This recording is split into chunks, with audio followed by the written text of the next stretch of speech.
Hola, ¿qué tal? Muy buenos días a todos, muy buenos días a todas. Aquí estamos continuando con nuestro curso virtual, aquí en Cursa Virtual de Deleuze y el arte, sensaciones, perceptos, afectos. Vamos a iniciar nuestra clase número séptima. En verdad, vamos a decir que vamos a iniciar el módulo final, donde vamos a pensar lo que tiene que ver con la literatura en la filosofía deleuziana, que si bien quedó para el final, probablemente debe ser el arte sobre el cual Deleuze ha escrito más, ¿no? Más y de manera más prematura.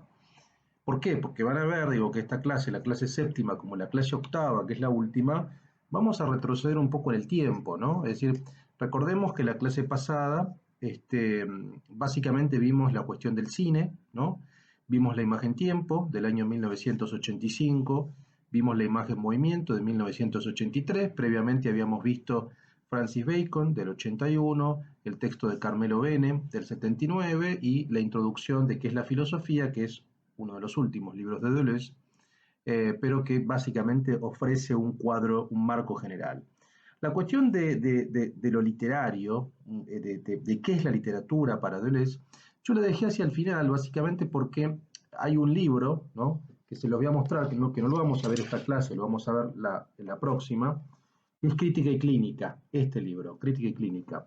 Crítica y Clínica es un libro de 1993, es el último libro de Deleuze, piensen que muere en 1995, y es un libro sobre literatura. Entonces, es un libro sobre literatura que desde mi punto de vista opera como una suerte de raconto, como una suerte de síntesis del pensamiento literario de Deleuze. Pero obviamente yo lo puse hacia el final porque es el último libro, pero si uno ve, digamos, en la serie de publicaciones básicamente deleuzianas, tenemos textos sobre literatura desde la década del 60. Entonces, la cuestión de la literatura es inseparable de la filosofía en Deleuze. Ya desde el comienzo de su obra, Deleuze alternativamente ha trabajado, se ha servido con filósofos indistintamente de con escritores de ficción. Por lo tanto, es inseparable. Pero bueno, yo la puse hacia el final por dos razones. Por un lado, porque me parece que es una buena forma de sintetizar y entender bien el pensamiento estético de Deleuze, cerrar con la literatura, que desde mi punto de vista es el que más preocupación le ha insumido. Y en segundo lugar, bueno, porque este libro es el último libro de Deleuze y que opera para volver hacia el principio que no hemos visto. Es así que la clase de hoy yo le puse literatura 1 Europa y la próxima le puse literatura 2 Estados Unidos, porque van a ver que Deleuze hace una gran diferencia entre la tradición europea y la tradición americana, ¿no? En la clase de hoy vamos a centrarnos básicamente en tres textos que implican tres autores europeos, que van a ser Marcel Proust, el Leopold Sacher-Masoch y Franz Kafka, ¿no? Esos son los tres libros, esos son los tres textos. Acá tienen Proust y los signos, bueno, este está en francés, Proust y les signes, está obviamente en anagrama, está traducido. Presentación de Sacher-Masoch, ¿no? Y Kafka por una literatura menor, coescrito con Félix Guattari. Este libro está coescrito con Guattari.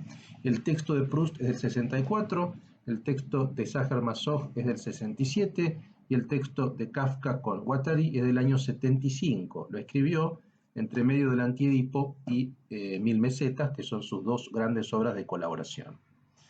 Bueno, vamos a empezar leyendo el material que tengo acá, y luego obviamente iremos a los análisis de los textos, a la selección de párrafos que realicé para la clase de hoy. Vamos a empezar. Entonces, en Diálogos, que es un libro que veremos en la próxima clase del 77, Deleuze dice que devenir, vamos a empezar primero pensando este concepto de devenir, dice que devenir nunca es imitar, acá lo estoy citando, ¿no? Nunca es imitar, ni hacer como, ni adaptarse a un modelo. Según Deleuze, el devenir es un fenómeno de doble captura, vale decir, X deviene Y e Y deviene al mismo tiempo Z, es decir, cambian los dos términos de ese par, cambia Y y cambia Z. El filósofo da el ejemplo de la abeja y la orquídea. Este es un ejemplo que también él cita en Mil Mesetas, en un apartado de Mil Mesetas. ¿Por qué? En el sentido de que la primera, o sea, la abeja, deviene una parte del aparato reproductor de la flor, en tanto que la orquídea deviene órgano sexual de la abeja. Ambas son un bloque. En el proceso ambas devienen otra cosa de la que eran. Es muy interesante toda esta descripción que hace, que está en diálogo, pero sobre todo que está, insisto, en Mil Mesetas con más detalle, ese vínculo o esa relación que él plantea entre la abeja y la orquídea y cómo efectivamente la orquídea, desde el punto de vista visual, adopta ciertas características similares, por así decirlo, cierto proceso de devenir abeja, y la abeja va hacia la orquídea, ¿no? Uno podría decir que es engañada de alguna manera, pero ese engaño implica básicamente el proceso de polinización, que es el proceso de reproducción, ¿no? Que es muy interesante, bueno, toda esa descripción. Bueno, este es un ejemplo de la naturaleza que Deleuze da para marcar lo que es el proceso de devenir, para explicarlo. ¿Qué es el concepto de devenir? El concepto de devenir no es imitar. Cuando Deleuze dice devenir mujer, que ahora vamos a ver, devenir animal, que también lo veremos con la literatura, no es adoptar características de un perro, no es, por ejemplo, por ser brutal, caminar en cuatro patas. Lo mismo que devenir mujer no es para un hombre feminizarse en el sentido del cliché de lo femenino, de, no sé, usar ropa de mujer, necesariamente no es que tenga que ver con el travestismo, por ejemplo, ¿no? No es algo que lo excluya, como veremos, pero no tiene que ver con eso, no es algo que se reduce a eso. Entonces, el proceso de devenir básicamente es, como vamos a ver ahora, tomar ciertos elementos o tomar ciertas características que resuenan a eso, o dar cuenta de estar inserto en ese acontecimiento de animalidad, o estar inserto en ese acontecimiento de feminidad. En el caso del arte vamos a ver que la cuestión del devenir animal es central, ¿no? Es central y vamos a ver que hay muchos ejemplos que él utiliza para explicarlo. Sigo con el texto, dice, para Deleuze el devenir mujer no es imitar a la mujer o a lo femenino, no es travestirse, no es adaptarse a un modelo de mujer molar, este es un término que utiliza, identitario, binario, opuesto al hombre, no, es salir de la máquina binaria, molar, jerárquica, dice Deleuze, y lo cito, devenir es volverse cada vez más sobrio, cada vez más simple, cada vez más desierto, y por esa misma razón en algo poblado. Fin de la cita. Para Deleuze la experimentación es involutiva, es estar en el entre, se opone al overdose y al overdressed. Hay que volverse sobrio y perder la ropa para ser elegante, como los personajes de Samuel Beckett, autor a quien veremos la próxima clase. Siempre en la mitad, siempre sin terminar. Todo devenir implica deshacer el dualismo binario desde dentro. De ahí la característica de nómade, que siempre está en el medio, que está atravesado de devenires. El devenir mujer, subsiguientemente, es un proceso de nomadismo deseante, molecular, en oposición a la mujer molar. Acá hay toda una cuestión que no puedo entrar muy en detalle, porque además se nos va un poco de, digamos, de nuestro programa, que es la cuestión del devenir mujer, que es una cuestión bastante debatida por las lecturas feministas de Deleuze. Si les interesa, puedo, a quienes están interesadas o interesados en este tema, les puedo pasar, yo tengo un trabajo que expuse en un congreso sobre este tema para ampliarlo, pero no puedo hacerlo ahora porque nos vamos del tema. Subsiguientemente, sí, lo que puedo decir básicamente es que el devenir mujer no implica, como decimos acá, una cuestión imitativa, una cuestión mimética, una cuestión paródica, ¿no? Lo mismo que el devenir animal tampoco implica una cuestión mimética del hombre en relación con el animal, sino piensen esto y tengan en cuenta para visualizarlo, pensemos en los cuadros de Bacon. Ahí hay un ejemplo del devenir animal, o sea, vemos los personajes de Bacon. Bueno, los personajes de Bacon se parecen a animales, están imitando animales, no. Sin embargo, vemos animalidad en esos personajes, vemos en esos rostros deformados, desorganizados, anarquizados, animalizados, como usa el término el propio Deleuze, vemos este proceso de devenir animal, ¿no? A eso me refiero con devenir animal, no es copiar, ¿no? Sino más bien es abrir los cuerpos a una instancia de animalidad. Lo mismo sería en relación con el devenir mujer. Acá el devenir mujer tiene más que ver con ese nomadismo del deseo. ¿Por qué? Porque la cuestión del devenir mujer, y los devenires siempre son menores, nunca son mayoritarios, se van a oponer a lo mayoritario masculino patriarcal, ¿no? Y en ese sentido, sí hablamos de un devenir mujer como la minoría en oposición a la mayoría. y es una minoría deseante, ¿no? Y es una minoría que se va a conectar, por ejemplo, con la homosexualidad también, digamos, ¿no? Bueno, es un tema complejo, eh, pero no es tanto el tema del devenir mujer. Yo quería tomar este tema para hablar más bien del devenir animal, para explicarlo, ¿no? Para explicar que no es ni la mímesis del animal ni la mímesis de la mujer. Sigo. Si el yo, la identidad, es un devenir entre dos multiplicidades, si todo devenir es molecular, el devenir mujer no es ni imitar ni transformarse en una mujer molar. Mujer molar tiene que ver con una mujer cristalizada, ¿no? Esta noción de lo molar, que es una noción que Deleuze trabaja mucho en Mil Mesetas, junto con Guattari, es, bueno, oponer lo molar a lo molecular. Lo molar también tiene que ver con las líneas de segmentariedad dura, es decir, con la cristalización de identidades binarias, separadas, con la visión jerárquica de la realidad. Eh, Básicamente es eso, mientras que lo molecular tiene que ver con vulnerar, o lo que también llama Deleuze las líneas de segmentariedad blanda, que tienen que ver sobre todo con vulnerar las identidades binarias, ¿no? Con vulnerar esas separaciones jerárquicas. El devenir es necesariamente molecular porque es parte de ese proceso, digamos, ¿no? Mientras que lo molar es la cristalización de ese proceso de devenir. Entonces, como decíamos acá, devenir mujer no es ni imitar ni transformarse en una mujer molar, es decir, atrapada en una máquina dual y opuesta al hombre. Deleuze y Guattari, en Mil Mesetas, marcan que esta noción es tan válida para hombres como para mujeres, ya que no implica emulación, sino producción de una subjetividad molecular femenina. Según sus términos, y acá lo cito, es emitir partículas que entran en relación al movimiento y reposo, luego una zona de entorno de una microfeminidad, es decir, producir en nosotros mismos una mujer molecular. Fin de la cita. Sigo. Dicen Deleuze en Mil Plató, en Mil Mesetas, que todos los devenires comienzan y pasan por el devenir mujer. Esta es la llave de todos los devenires. La sexualidad misma pasa por el devenir mujer del hombre. La sexualidad es una producción de mil sexos, devenires incontables. Ahí viene el devenir animal, el devenir niño. Deleuze y Guattari señalan que la situación de la mujer en relación al hombre, el hombre como patrón dominante, como mayoría, la hace responsable de que todos los devenires pasen por el devenir mujer, en el sentido de que su molecularidad es la que deshace la molaridad jerárquica de los hombres. Así como todo devenir es siempre minoritario, todo devenir está atravesado del devenir mujer, ¿no? Esta es un poco la hipótesis.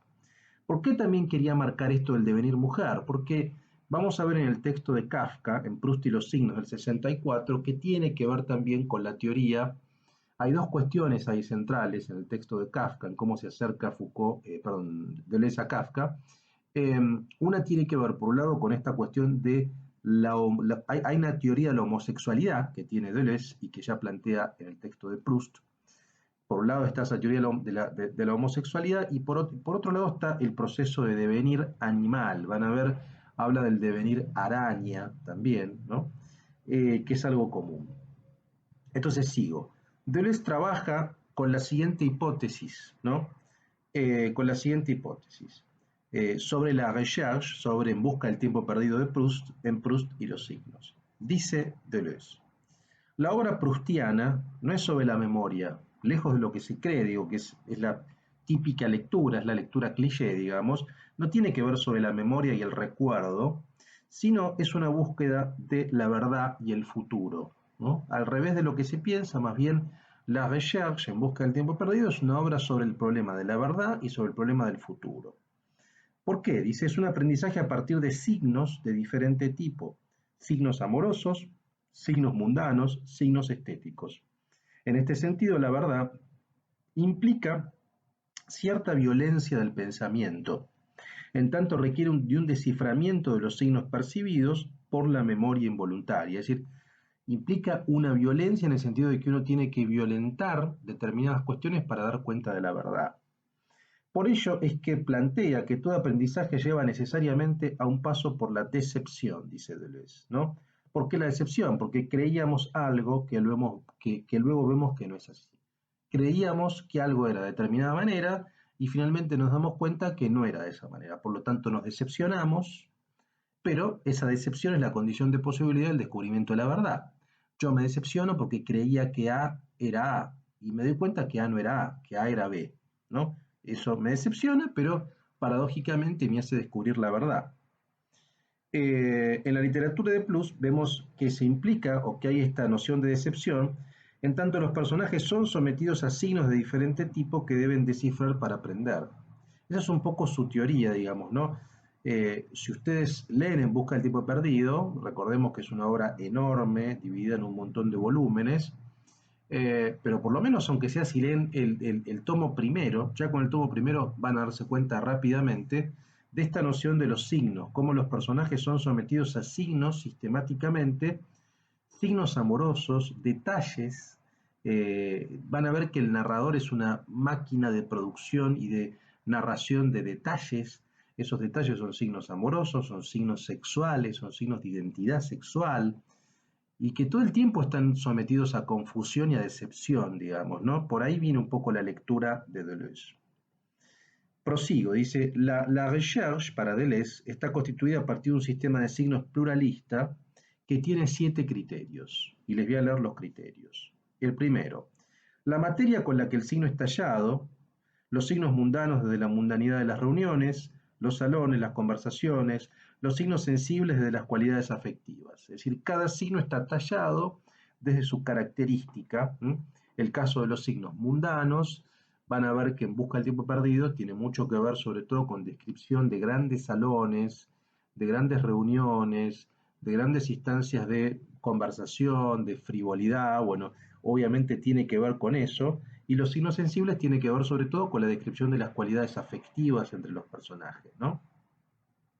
El segundo punto está en la manera en que algo es aprendido como signo y el peligro de una interpretación objetivista o subjetivista, es decir, la decepción del desciframiento. Esto que recién les contaba, digamos, ¿no? El desciframiento implica una decepción. Uno creía que algo era de determinada manera y luego se da cuenta que no lo es, ¿no? Ese es un punto. El tercer elemento, el efecto del signo en nosotros, la sensación que genera, por ejemplo, la angustia, la exaltación, la ternura, es decir, el impacto de determinados signos en nuestros sentimientos, o en este caso particularmente en el sentimiento de los personajes de la novela, ¿no? El cuarto punto es la naturaleza de los signos y la relación con los sentidos. El signo mundano es vacío, el signo amoroso es mensajero, el signo sensible es verídico. Es decir, cada signo tiene una relación con determinado sentido, ¿no?, establecido. El punto, digamos, el punto quinto dice lo siguiente, Deleuze, en este caso vemos la facultad que explica o interpreta el signo que se desarrolla en los sentidos, la inteligencia en el signo mundano, la memoria involuntaria y la imaginación en el signo sensible, ¿no? Es decir, cómo impactan, en este caso, como diferentes facultades, ¿no? Como diferentes facultades en las características de la mundanidad, de la memoria involuntaria, de la imaginación. El anteúltimo punto, dice Deleuze, la estructura temporal implicada en el signo, el tipo de verdad que corresponde y la interpretación o desciframiento que conlleva. Bueno, acá incorporamos otra dimensión, que es la dimensión de la temporalidad, que es la dimensión más evidente de En Busca del Tipo Perdido, pero hay una temporalidad implicada en el signo, ¿no? El tipo de verdad que corresponde y la interpretación o desciframiento que conlleva, y para descifrar, ¿no?, básicamente esa temporalidad implica un proceso de decodificación del signo. Y el último punto es la esencia o relación del signo con los sentidos, ¿no? La dialéctica ascendente que se da solo en los signos estéticos, ya que en el nivel del arte la esencia es revelada. Y acá tiene que ver un poco con la visión del arte que tiene Deleuze y que toma en cierto modo de Proust, digamos. Ustedes saben, es muy curioso, esto ya lo vamos a ver en la próxima clase. Deleuze tiene un texto, que lo veremos en la última clase, que se llama De la superioridad de la literatura angloamericana. El título ya es muy provocador, y marca indudablemente una preferencia que tiene un fundamento filosófico que les da, y que lo veremos en la próxima clase, por autores de la tradición angloamericana, por los autores ingleses, por los autores estadounidenses, sobre todo ingleses y estadounidenses, y que tiene un peso, y que tiene una lógica, ¿no? Porque realmente Deleuze ha sido un filósofo, ha sido quizá el filósofo francés, el filósofo contemporáneo que más interés ha tenido no solo en la literatura angloamericana, sino Yo diría en la filosofía empírica inglesa, en la filosofía analítica inglesa, en los artistas ingleses, el caso de Bacon, por ejemplo, el caso de Hitchcock en el cine, el caso del cine clásico de Hollywood. Bueno, es una rareza porque en general, para ser honestos, los filósofos franceses y específicamente contemporáneos tienen una visión bastante endogámica en el sentido que dialogan solo con la tradición francesa, ¿no? Deleuze dialoga muchísimo e incluso a veces más con la tradición inglesa que con la tradición francesa y lo fundamenta. Sin embargo, digo esto porque, para ser la excepción, la gran excepción es Proust, ¿no? Proust es el autor francés que indudablemente más le interesa a Deleuze, sin duda, ¿no? Pensemos este texto de 1964, uno de los primeros libros de Deleuze, y que tiene que ver con esto, porque él tiene una lectura de Proust muy particular, una lectura no historicista, una lectura poco francesa, entre comillas, como veremos ya, en el sentido que él entiende que este proceso de los signos que se ve en Proust, esta teoría de la homosexualidad que ahora veremos, tiene un fundamento absolutamente interesante en clave de delirio, ¿no? A Deleuze siempre le interesan un poco los autores que operan un delirio, cierta psicosis, ¿no? Cierta ruptura de las percepciones tradicionales, ¿no? Cierta desnormalización, bueno, eso es muy propio del Antiedipo también, y en Proust él lo ve así, ¿no? Y lo ve así por estas cuestiones que les voy a contar ahora. Vean lo que dice. Según Deleuze, el signo fuerza a pensar. Pensar es interpretar, descifrar, traducir. Ello conlleva cierta violencia. Esta tesis me parece tan interesante. Digo que pensar implica cierta violencia. Pensar no es natural. Pensar implica una fuerza, implica un desciframiento, una traducción, implica romper con ciertos sentidos comunes o cristalizados, digamos. Dice Deleuze, hay en este sentido un platonismo en Proust, en tanto que la experimentación de los personajes de reminiscencias, recuerdos, los llevan a una esencia descifrada. En el caso de Platón, la esencia es la idea absoluta y objetiva que se encuentra en el mundo inteligible y que el alma recuerda en el proceso de conocimiento, ya que formaba parte de ese mundo antes de encarnarse y olvidar. Bueno, esta es la teoría de la inmortalidad del alma, la teoría de la reminiscencia que vemos, por ejemplo, en la República de Platón, ¿no? En Proust, por su parte, la esencia está en el mundo sensible, a diferencia de la visión platónica, la esencia de las cosas no está en el mundo de las ideas, en el mundo inteligible, sino que va a estar en el mundo sensible. El sujeto en la recherche no es un moi, no es un yo, es un nous, un nosotros, sin contenido, que se divide en los personajes. Es un nosotros, dice Deleuze, que se va dividiendo, que se va desplegando en diferentes personajes. En Swann, en Jarlus, en Albertine, pero también en el narrador. La divinidad de la esencia es una unidad de lo heterogéneo, fragmentada e individualizada sensiblemente, ¿no? Por eso dice esta idea de una suerte de neoplatonismo, porque sería como una suerte de sustancia única, pero sensible, ¿no? No inteligible, desplegada, fragmentada, individualizada sensiblemente en diferentes personajes. Swann, Jarlus, uno de los más importantes va a ser Jarlus, ¿no? Para Deleuze, y acá viene el otro punto que quería marcar respecto a la obra de Proust, hay una teoría de la transexualidad en la obra de Proust. Se trata de una coexistencia en cada individuo de fragmentos o parcialidades de dos sexos que no se comunican entre sí. Por ello, Proust no piensa, según el filósofo, en una homosexualidad global y específica. Vale decir, los hombres desean hombres y las mujeres desean mujeres, sino en lo que llama homosexualidad local y no específica, vale decir, el hombre busca lo que hay de masculino en la mujer y la mujer busca lo femenino del hombre. Los dos sexos son objetos parciales y no globales. ¿Se entiende un poco lo que está planteando? O sea, la lectura que va a hacer Deleuze respecto de Proust es esta lectura que tiene que ver, según lo que él plantea, con una suerte de teoría de la homosexualidad que en rigor es más bien como una suerte de transexualidad. ¿Por qué? Porque podemos dividir, dice Deleuze, dos formas de pensar la homosexualidad, ¿no?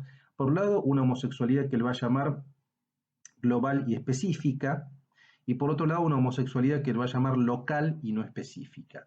¿Qué es la homosexualidad global y no específica? Bueno, es una homosexualidad que él llamaría molar, porque habría sujetos que son esencialmente o que son más que esencialmente que son homogéneamente homosexuales, es decir, hombres molares que desean otros hombres, ¿no? Y mujeres molares que desean otras mujeres, y punto. Por eso se habla de global y específica, son individuos específicos que globalmente se conectan con otros individuos específicos. Bueno, frente a esa teoría, Deleuze le opone la propia, que es la de local y no específica. La local y no específica quiere decir, bueno, que no hay individuos 100% homosexuales, mujeres u hombres, sino que todo individuo no es específico, sino que todo individuo contiene, por así decirlo, una parcialidad, una parte femenina y una parte masculina. Y esa parte femenina y esa parte masculina se conecta no de manera global, sino de manera local con la parte femenina o masculina del otro. Por lo tanto, en potencia todos habría una transexualidad de origen. Esa es un poco la idea que él la toma sobre todo de algunos personajes de En busca del tiempo perdido, sobre todo de Charlus y de Albertine, que según él tiene esta cualidad transexuada, ¿no? Eh, Dice, esto separa a Proust, según Deleuze de Gide, de André Gide, quien militaba por una homosexualidad logos y que reprocha a Proust solo comprender la cuestión en términos de inversión y de afeminamiento, ¿no? Esta es una discusión entre Proust y Gide. Deleuze planteaba que hay un devenir vegetal, es muy interesante esto, devenir vegetal en la concepción sexual de Proust, esto es, las cosas, los grupos y las personas no se comunican, sino que son compartimentos estancos. El hermafroditismo consustancial determina que todos y todas poseemos ambos sexos, pero sin comunicación alguna. Hay comunicación entre partes, pero no vasos comunicantes entre ambas como la orquídea y la abeja. ¿Se entiende? O sea, esta es la teoría básicamente que plantea Deleuze. La homosexualidad local y no específica da cuenta de que todos los individuos tendríamos dos compartimentos estancos, el femenino y el masculino, pero no hay vasos comunicantes entre ellos, es decir, no hay una síntesis, no hay una hibridación, tenemos esas dos partes, y esas partes potencialmente se pueden comunicar con la otra parte masculina, supongamos en mi caso, mi parte masculina con la parte masculina de un hombre o de una mujer, mi parte femenina con la parte femenina de otro hombre o de una mujer. ¿Se entiende? Entonces, habría diferentes combinaciones. Ahora, esas partes no se hibridan, no están sintetizadas de algún modo, ¿no? No hay vasos comunicantes, eh, sino que todos los poseemos. Esta es la teoría, una teoría para mí fascinante, digamos, ¿no? Bien, sigamos un poco más con la lectura de Proust. Este es un material un poco largo, realmente, pero necesitamos explicar bastantes cosas para entender sobre todo estos tres autores que estamos viendo, digamos, ¿no? Para Deleuze, una de las claves centrales de la lectura de Proust será la presencia de la locura. Este es el otro elemento también importante, la locura, en el narrador, que solo reacciona a los signos que atraviesan su cuerpo. Es un narrador araña, así lo llama, araña, que no ve, que no escucha ni siente y solo se desplaza y comunica a los personajes como cuando se posan en su tela. Por eso él usa esta metáfora del narrador araña, porque actúa como una suerte de araña, digamos, que no hay que solamente tiene una reacción y la reacción tiene que ver con lo que atrapa o a medida que va atrapando en su tela de narración a los diversos personajes. Como decimos acá, que no escucha, que no siente y que solo se desplaza y comunica a los personajes en tanto se posan en su tela narrativa. El mundo de los signos no es tranquilizador ni asexuado, dice Deleuze, es un universo de hermafrodita que no se comunica consigo mismo. La locura de Proust es esquizoide, en tanto se trata de un universo de cajas cerradas con comunicaciones aberrantes y no neuróticas. El narrador araña es un loco universal que tiene dos hijos, Charlus, un personaje, el paranoico, y Albertine, la erotómana. Ambos son marionetas de su propio delirio. Por eso le interesa Proust, yo creo, digamos, a Deleuze, entre otras razones, por esta cualidad de construcción del delirio, por esta cualidad de construcción de cierto delirio que se ve en cómo va entrelazando narrativamente en su telaraña narrativa a diferentes personajes, por ejemplo el caso de Jarlus y el caso de Albertine. Bien, vamos a hacer un punto en Proust y vamos a decir algunas cosas sobre Sacher-Masoch, sobre el otro libro, ¿no? Presentación de Sacher-Masoch, que es un texto del año 67, ¿no? Plantea Deleuze que en la lógica de crear y obedecer leyes hay una base cómica en la relación. Crear y obedecer leyes. Si la ley es un bien en Platón, Kant invierte esta lógica y el bien es una ley. En Kant, la ley responde a una estructura formal y lógica que moldea la subjetividad, mientras que en Sade, el Marqués de Sade, la ley es el mal o el deseo, ¿no? Esta cuestión de la ley la cito porque es importante la explicación que da en el texto sobre Sacher-Masoch y sobre Sade, porque los compara bastante. Pero quiero que entendamos por qué el tema de la ley, porque las novelas de Sacher-Masoch trabajan básicamente con los contratos, ¿no? Con el contrato entre personajes, en este caso entre una ama que va a someter a diferentes personajes, que es el contrato masoquista, básicamente, ¿no? Según Deleuze, en las novelas de Sacher-Masoch se da una subversión humorística de la ley a través de la teoría masoquista del contrato. Del mismo modo, en la literatura de Kafka, y ahí podemos meter el tercer autor, se evidencia una filosofía de la maquinaria judicial. Dice Deleuze, y lo cito, la ley está escrita en un libro pornográfico. Vale decir, en el juicio siempre hay deseo antes que ley. El desmontaje del dispositivo maquínico judicial que hace Deleuze muestra su naturaleza cómica y absurda. Por eso se ve esa cuestión humorística o cómica. Hay un elemento absurdo en la ley porque es un elemento arbitrario. Es arbitrario, digo, no hay nada necesariamente que tenga que ser así. Puede ser así como no. Dice, hace reír su sinsentido, como en Bartleby, de Herman Melville, o en las películas de Buster Keaton. En este aspecto, Deleuze marca las diferencias entre Sade y Sacher-Masoch, entre el Marqués de Sade y Sacher-Masoch, el otro autor, el autor sobre todo una novela que es La Venus de las Pieles, que se suele decir que es la novela por antonomasia donde se grafica un vínculo masoquista, digamos, si en las novelas de Sade vemos a los libertinos sádicos que hacen lo que quieren con las personas que someten. En las novelas de Sacher-Masoch, por el contrario, vemos contratos masoquistas entre amas, entre Venus, mujeres en general son sobre todo, que someten a hombres voluntariamente por medio de un contrato. ¿Cuáles son las diferencias que marca Sade respecto de Sacher-Masoch? Bueno, dice en Sade la prioridad es social. La sociedad de amigos del crimen, en Sacher-Masoch la prioridad es contractual, entre amo y esclavo, es un contrato. En Sade la institución, el castillo libertino, es un estatuto de larga duración e intransferible. En Sacher-Masoch, el contrato masoquista implica el consentimiento y la persuasión de ambas partes. Se ven las diferencias, ¿no? En Sade, la institución libertina se opone a la ley.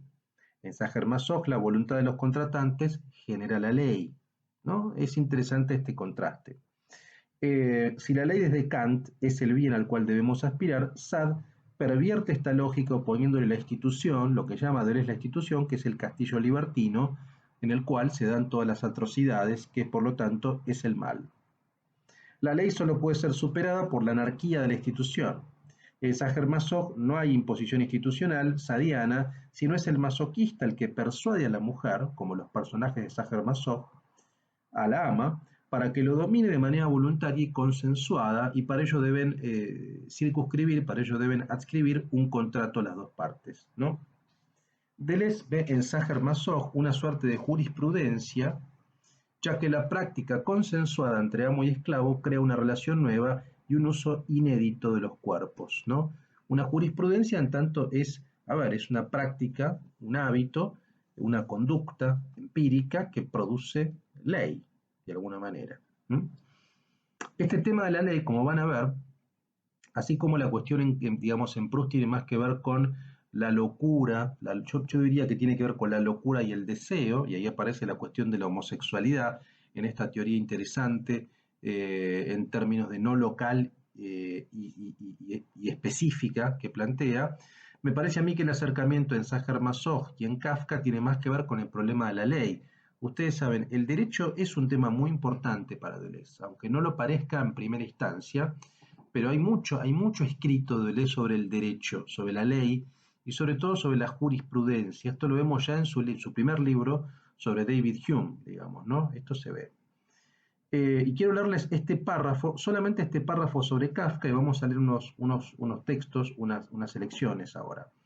En Kafka de 1975, el libro coescrito con Guattari, Deleuze define tres características de la noción de literatura menor. Esto me interesa, la noción de literatura menor, ¿no? A saber, lo que hace una minoría dentro de una lengua mayor o hegemónica, es decir, una lengua desterritorializada. Esta es la primera característica, ¿no? Una literatura menor implica lo que una minoría opera al interior de una lengua hegemónica. Digamos, al interior, por ejemplo, del inglés, del francés, del español, del alemán. El caso de Kafka es icónico porque dice Deleuze es un judío checo que escribe en alemán, ¿no? O sea, hay una operación bastante particular de modificación de la lengua. ¿Mm? Otro ejemplo interesante es el Black English, es decir, cómo los negros afroamericanos de Estados Unidos se apropian del inglés y incorporan elementos que son anómalos o ajenos a la tradición inglesa. O podemos pensar en el caso de los bretones con el francés, los bretones y los corsos con respecto al francés, o podemos pensar en relación con el español, los chicanos, ¿no? A eso se refiere cuando habla de operar al interior de una lengua hegemónica, una lengua desterritorializada, ¿no? Es decir, hacer modificaciones desde el interior de la lengua. El segundo elemento es, dice, la articulación de lo individual en lo inmediato político o el deseo inserto en lo social, digo. La literatura menor tiene que ver con esta relación entre deseo y sociedad, deseo y sociedad, que es la teoría básicamente del antiedipo, que es que el deseo está inserto en la historia y no es algo meramente individual, personal, que yo percibo en mi esfera privada. Y el tercer elemento es lo que llama el dispositivo colectivo de enunciación, que es algo en lo que insiste bastante Deleuze en varios textos. Es decir, el individuo es más bien un efecto de una sociedad como singularización de un agenciamiento.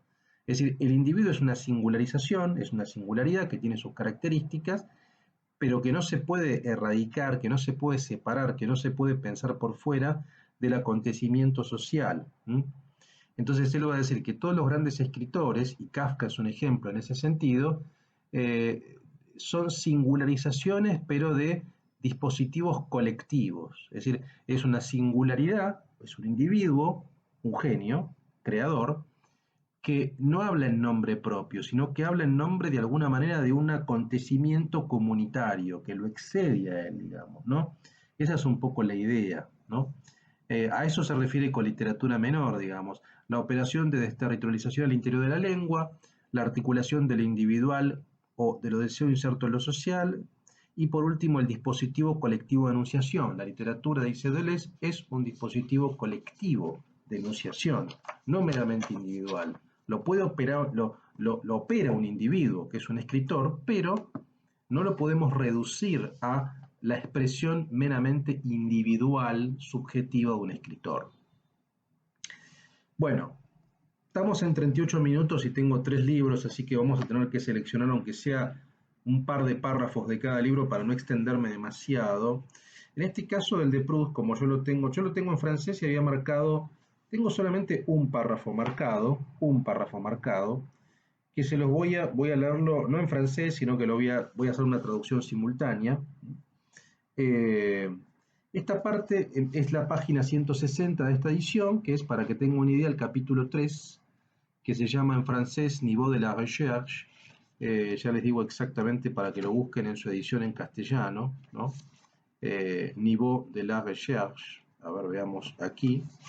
Este libro es un libro delicioso, es un libro que yo he disfrutado horrores realmente.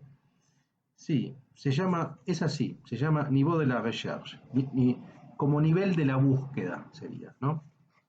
Bueno, aquí es la página 160, sería la segunda página de ese capítulo. No, y me interesa sobre todo porque hace una comparación, hace un cruce entre Kafka y Proust, sobre los dos autores que comentábamos. Dice, a la conciencia depresiva de la ley, tal como aparece en la literatura de Kafka, se opone en este sentido la conciencia esquizoide de la ley según Proust, ¿no? Me interesaba este de la conciencia depresiva de la ley. En Kafka la ley aparece en términos más bien depresivos, opresivos, yo diría, mientras que tenemos una conciencia esquizoide de la ley en Proust. digamos, a primera vista, sin embargo, dice la culpabilidad, juega un gran rol en la obra de Proust, la culpabilidad, con su objeto esencial, que es la homosexualidad. Hay un elemento culpógeno. Amar supone la culpabilidad de ser amado, bien sea que el amor sea una discusión sobre las pruebas de amor o un juicio de inocencia que da cuenta de lo que nos hace culpables. El amor es una declaración de inocencia imaginaria que tiende entre dos certitudes, ¿no?, de culpabilidad. Aquella que condiciona a priori, el amor que da cuenta de la posible, aquel que es la clave del amor, del amor, perdón, que marca un fin experimental. A mí me interesaba sobre todo igual esta definición, ¿no?, entre por un lado la conciencia depresiva de la ley, como aparece en Kafka, y por otro lado la conciencia esquizoide de la ley en Proust, ¿no? Es decir, son dos caracterizaciones de la ley, pero en los dos aparece la cuestión de la ley. Y si sumamos a Sacher-Masoch, también aparece la cuestión de la ley. Entonces veamos cómo hay un elemento común, si ustedes quieren, en la literatura o en los autores europeos de los cuales se sirve Deleuze, que tiene que ver con el orden de lo legal o de la ley. Y cuando me refiero a la ley, no es que me estoy refiriendo a la ley de un código escrito, sino me estoy refiriendo a cierta cuestión normativa, ¿no?, a cierta cuestión de contrato, ¿no?, entre personajes o de sometimiento. Eh, o de vínculo que habría entre el aspecto legal, digamos, ¿no? Vean lo que dice en el texto sobre Sacher-Masoch, que es de 1967, en la página 19 en este caso. ¿Para qué sirve la literatura?, se pregunta. Dice, los nombres de Sade y Masoch sirven al menos para designar dos perversiones de base. Dice, son prodigiosos ejemplos de eficacia literaria. ¿En qué sentido? Puede darse el caso de que enfermos típicos den sus nombres a ciertas enfermedades, pero es más frecuente que quienes lo hagan sean médicos, ¿no? ¿Por qué? Bueno, porque sabemos lo sádico, lo masoquista serían patologías o serían caracterizaciones de sexualidades. Las condiciones en las que tales denominaciones se establecieron deben ser examinadas con atención. El médico no inventó la enfermedad, solo disoció síntomas considerados hasta entonces en forma conjunta o reunió síntomas hasta entonces disociados. En suma, construyó un cuadro clínico profundamente original. Bueno, acá igual me interesaba sobre todo esta pregunta, que la vamos a ver también en la próxima clase, es ¿para qué sirve la literatura? ¿Qué es la literatura? ¿Cómo definimos la literatura según Deleuze? Y me parece que ya tenemos algunas pistas. La literatura tiene que ver con el devenir. Tiene que ver con el devenir. Es una expresión de este proceso que llama Deleuze de devenir, que no es imitar, que no es parecerse, que no es mimético, que no es tomar características del animal, en este caso, sino que es abrirse a un acontecimiento distinto, un acontecimiento de transformación, un acontecimiento opuesto a lo mayoritario, a la lengua mayoritaria. Todo devenir es un devenir menor, por eso Kafka es importante por su literatura menor que ahora vamos a leer. Entonces, en principio, pensemos esto. La literatura tiene que ver con un proceso de devenir y de devenir minoritario. Todo devenir es minoritario, pero acá se evidencia de manera muy clara. El arte, para extenderlo, tiene que ver con un proceso de devenir. Pensemos en todos los textos que ya vimos. El texto de Bacon, hay una animalización. El texto de Carmelo Bene, también hay una apertura hacia un proceso que no es representativo, porque el devenir no se representa, el devenir se experimenta. Por lo tanto, el arte es un proceso de experimentación, de transformación y no de representación. Esa es otra conclusión que uno podría sacar. Vamos a leer una frase más de acá, porque quiero leer algo de Kafka también. Vean acá, dice la página 66, ¿no? Dice, en Sade, todo el tiempo está comparando Sade con Sacher-Masoch, Deleuze, dice, en Sade, el sueño de prostitución universal, según aparece en la Sociedad de Amigos del Crimen, se proyecta a una institución objetiva, que debe garantizar al mismo tiempo la destrucción de las madres y la selección de las hijas. En Masoch, por el contrario, la prostitución ideal descansa en un contrato privado, por el cual el héroe masoquista persuade a su mujer, en tanto madre buena, para que se entregue a otros. Con esto la madre oral, como ideal del masoquista, ha de asumir el conjunto de las funciones que corresponden a las demás imágenes de mujer. Entonces acá tenemos otra vez la diferencia entre la institución, la sociedad de amigos del crimen, versus el contrato privado, ¿no? La noción de contrato privado propia del masoquismo, de la ley, de alguna manera. Bien, y vamos a leer acá del texto de Kafka. Me interesa sobre todo que lean un capítulo, obviamente si pueden lean todo el libro, pero sobre todo un capítulo. El capítulo es ¿qué es una literatura menor?, que es el capítulo tercero. Ese capítulo es fundamental para entender bien no solamente qué piensa Deleuze sobre Kafka, sino qué entiende Deleuze por literatura y por literatura menor, ¿no? Entonces en la página 28 les voy a leer lo que dice.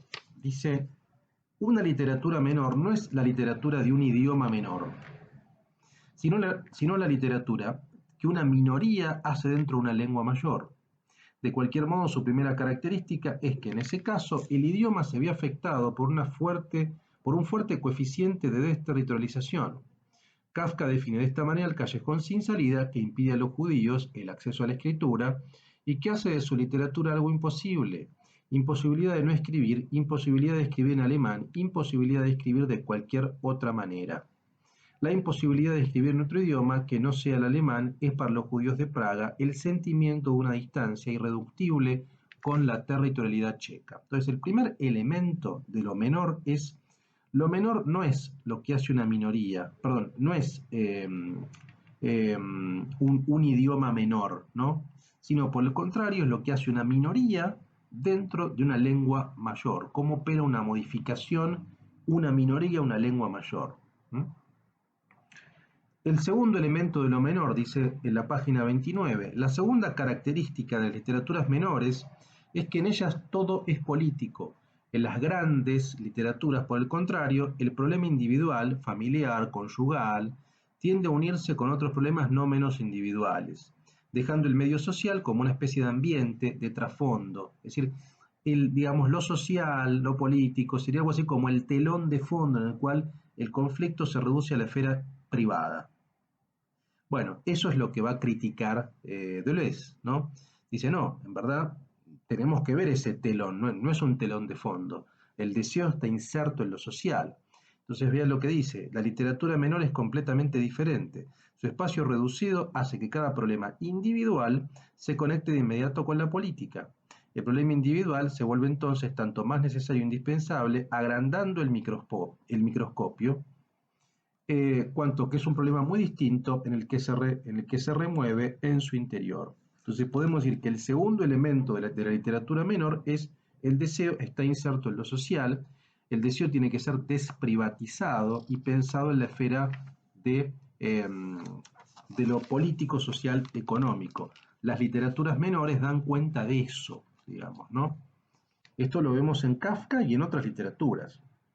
Y la tercera característica en la página 30 dice: consiste en que todo adquiere un valor colectivo.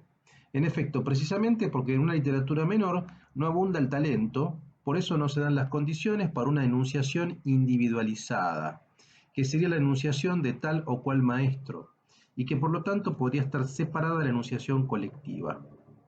Y así, esta situación de escasez de talento resulta de hecho benéfica y permite la creación de algo diferente a una literatura de maestros. Lo que el escritor dice totalmente solo se vuelve una acción colectiva. Y lo que dice Was es necesariamente político, incluso si los otros no están de acuerdo.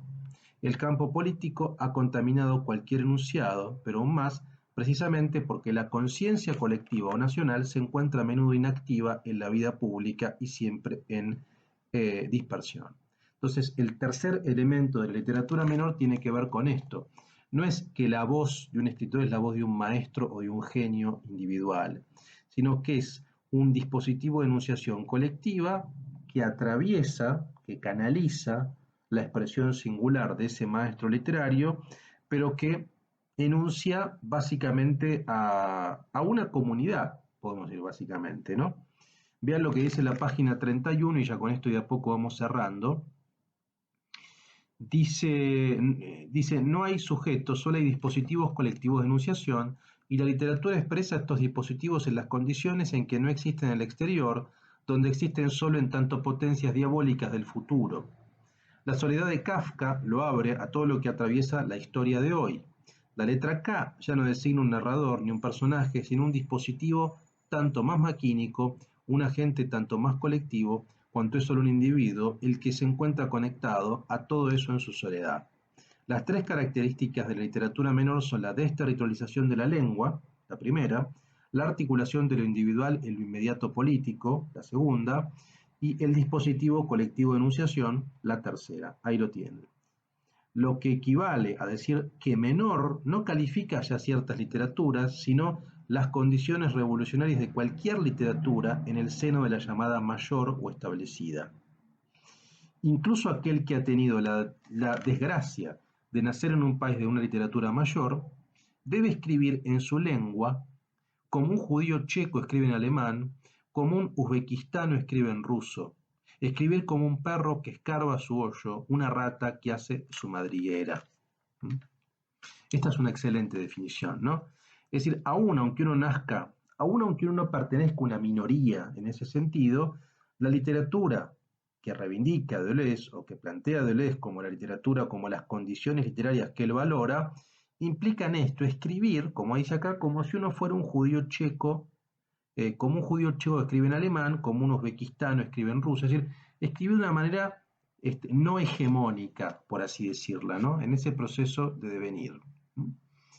Bueno, vamos a dejar acá porque vamos 51 minutos y no quiero extenderme demasiado tampoco, pero básicamente lo que quería que tengan en claro es este elemento, este acercamiento a lo literario a partir de estos tres autores europeos que son Proust, Sájar-Másov y Kafka, y me parece a mí que uno de los elementos comunes en este sentido es, por un lado, esta definición de lo literario como un proceso de devenir, que algo que vamos a retomar la próxima clase, y por otro lado, este elemento de la ley, que aparece aparentemente, o así aparece, digamos, en los tres textos según Deleuze.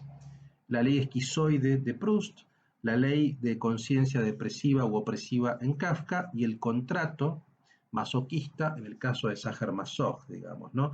Pero son tres autores europeos que veremos que no es el tipo de literatura que prefiere Deleuze, sino que prefiere la angloamericana, pero estos tres autores europeos son tres autores que están abiertos a ese proceso de devenir. Eso es lo que eso es lo que le interesa básicamente a Deleuze, que son tres autores europeos que dan cuenta de esta literatura menor, de esta literatura abierta a un proceso de transformación desde el interior hegemónico de lenguas mayoritarias, ¿no? Bueno, vamos a dejar acá. Obviamente, si tienen consultas, los invito al foro interactivo a que las hagan sus intervenciones. Cualquier duda, aquí estamos. Y seguimos la próxima clase ya con la octava y última clase, donde veremos la literatura angloamericana según Deleuze, y haremos obviamente un cierre de este curso que un poco me apena porque la verdad que lo estoy disfrutando muchísimo, la verdad. Les mando un fuerte abrazo a todos y a todas.